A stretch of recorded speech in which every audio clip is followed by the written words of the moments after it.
Labą vakarą, RLS televizijos žiūrovai. Šį vakarą žiniose matysite. 200 metrų aukštyje sugedus kranui įstrigo jo darbuotojas. Prie savivaldybės įvyko masinės muštynės. Sugedus kranui, jo darbuotojas tiesiog užstrigo 200 metrų aukštyje. Tačiau jūs niekada nepatikėsite tuo, kas įvyko vėliau. Iš niekur nieko atsirado skraidantis žmogus, jis priskrido prie nukentėjusiojo, nukėlė jį žemyn ir taip kaip atsirado, taip ir dingo. Gyventojai šį skraidantį žmogų praminė Supermenu.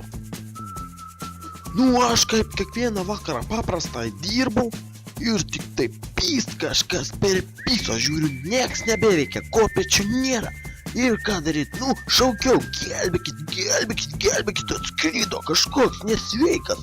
Atskrido, nukėlė ir nuskrido. Kaip čia dabar taip?